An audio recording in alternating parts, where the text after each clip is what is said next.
Today I'm going to be doing a tutorial for this cherry blossom nail art. For the background colour I am going to be using CND shellac in Becking Begonia, and you can see I've started here with a nice almond shaped nail as well. So bump up the shellac to the cuticles, just leaving a small gap, and then slowly work the way down the nail, making sure you've got a nice even thin layer.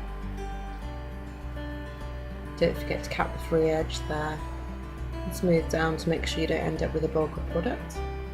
Cure in an LED lamp for 30 seconds. Now we're going to do our second coat, so exactly the same, bumping up gently to the cuticle and then smoothing down the nail to make sure we've got a nice even application of gel polish. 2 coats is usually all you need for this colour. It depends on how thickly you apply it. And cure for another 30 seconds. Now we get on to the actual nail art, and I'm using gel polish for all of the nail art today, and I've got a very fine nib brush. Funnily enough, I got this brush from Pound Shop of all places a long time ago, and I just can't seem to do without it now. The problem with using gel polish when you're doing nail art is that actually you can't brush it around, you have to sort of pull it and push it around the nail, which does make it more challenging. But the more you practice with it, the easier it does become. And the benefit, you can cure it straight away, really does outweigh any difficulties you come by with it. I'm just going to add a little at the top there as well, just because I think maybe it's a bit too much of a gap. I find overlapping things in nail art gives the image a little bit of depth as well, so just bringing that branch over the top of another one just makes it seem like there's a little bit more to it. I'm not quite happy with the branch at the bottom there, so I'm going to come back and just add a little bit, and that's another benefit as well. It's not going to cure or dry at all until it goes in that lamp, so if you need to go back and adjust it at all, that's absolutely fine. You've got the time to come back and do that. There we go. Into a lamp for 30 seconds. Now I'm going to be doing the actual blossom. I'm starting with a nice deep pink. I'm actually using the Gellé's Happy Pink for this.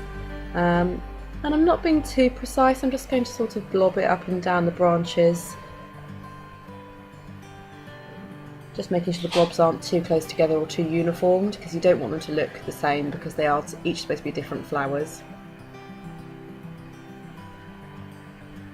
When you're doing cherry blossom, most of the blossoms will be towards the ends of the branches, but they do have the odd one or two going down the branches as well, so don't neglect that area.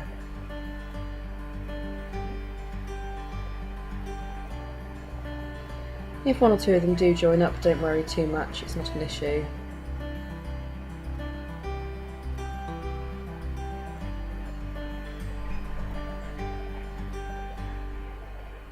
Keep loading up your brush. As soon as it looks as if there's little gaps appearing in the gel polish as you apply it, load your brush up again from your palette. Make sure you've got a good ample supply. Just fill in any little gaps, anywhere you think it looks a little bit plain. Just make sure you're loading it up with little blossoms.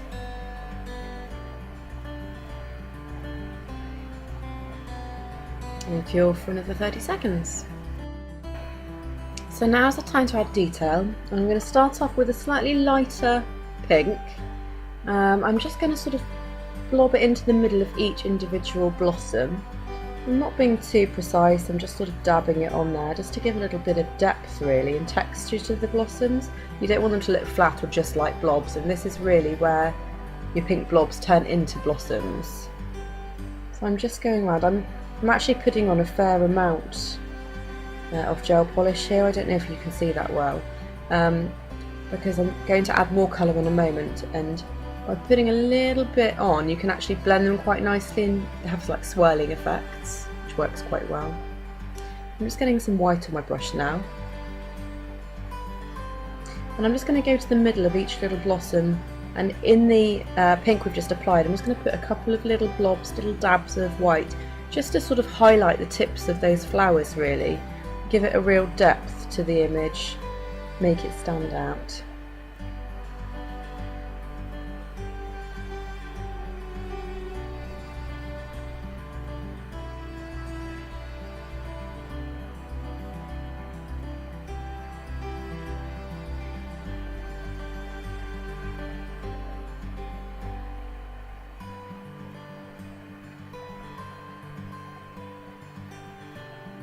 and cure in an LED lamp for 30 seconds.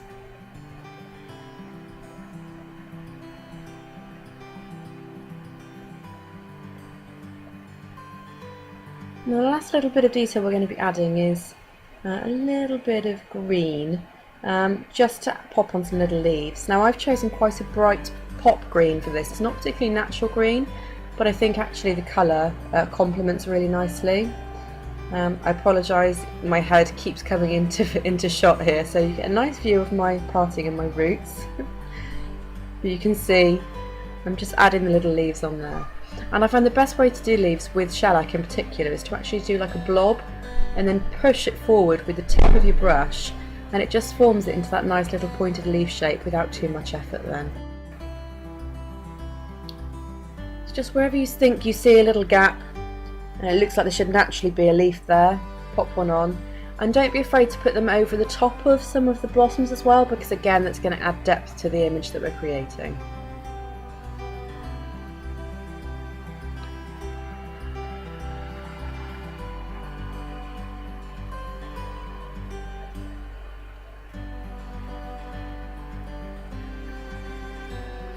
And if you find that the green's not really coming up as brightly as you'd like it to, reload your brush, make sure you've got a nice little blob of gel polish in the end of it, and then go right ahead and start again.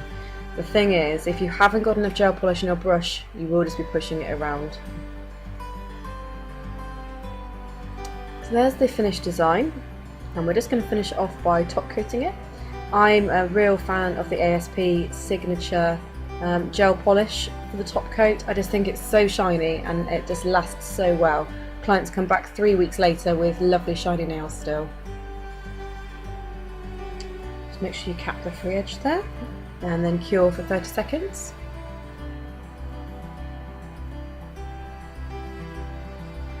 And here's your finished design. Give it a little wipe off with a lint-free wipe and some cleanser, and you're done. I hope you have enjoyed this tutorial today. Have a go and see how you get on.